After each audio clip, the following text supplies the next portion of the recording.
If your cast iron or carbon steel pan has a sticky residue after seasoning, you've likely made the most common seasoning mistake. Fortunately, it's an easy problem to fix. In the next 2 minutes, I'm going to show you how to remove the sticky residue and how to avoid it in the future. To get straight to the point, the main reason your pan is sticky after seasoning is because you made the mistake of using too much oil. The oil needs to bond with the surface, but if it's applied too thick, it leaves behind a gummy finish instead of a smooth, non-stick layer. Other factors can contribute to the problem, which I'll get to in a second, but the most common reason is simply using too much oil. Here's a real-world example of how this can happen even when you follow expert instructions. I recently got the Debouille Mineral B carbon steel pan, which isn't oven safe because of its epoxy-coated handle. So I had to season it on the stovetop. I followed Debouille's instructions carefully, starting by removing the beeswax coating and heating the pan over medium-high heat.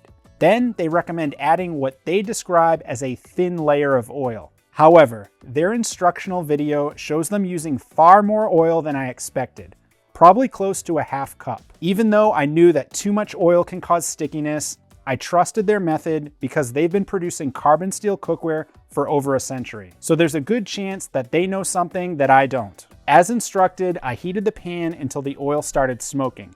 Then I turned off the heat. After the pan cooled, I wiped away all the oil and heated the pan again for 2 minutes to dry any remaining moisture. Sure enough, after cooling, the pan was sticky and gummy. When you use too much oil like I did, it won't polymerize properly. So instead of a hard, smooth surface, you're left with this sticky mess. This can also happen if the heat is lower than the oil's smoke point or you don't heat the pan long enough. But in most cases, too much oil is the issue. If you're dealing with a sticky pan right now, use a steel wool scrubber to remove all the residue. Regular dish soap and a sponge won't do the trick. You need something abrasive. I like these SOS steel wool pads with built-in soap, but if you don't have them, coarse salt will work too. You need to scrub hard for several minutes. Once the pan is completely smooth and all the residue is gone, it's time to reseason it. To avoid the same sticky mess, use just a drop of oil and wipe it all over the pan so you can barely see the oil.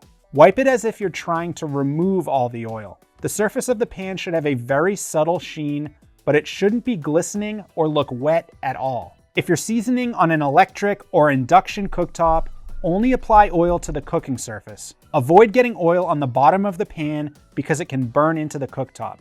As the pan heats up, use a pair of tongs and a paper towel to wipe any excess oil. If you're using an oven, heat the pan for about 15 minutes, wipe any excess oil, then put it back in the oven to finish. Regardless of how you heat the pan, the key is applying a very thin layer of oil and wiping away any excess after the pan heats up. If you keep that in mind, the results will be a smooth, rust-resistant surface that releases food similar to a nonstick pan. If you want to learn more, check out this video where I show you my exact steps for seasoning carbon steel. Or for cast iron, watch this video. And for more content like this, click the logo to subscribe to the channel. Thanks for watching. We'll see you in the next video.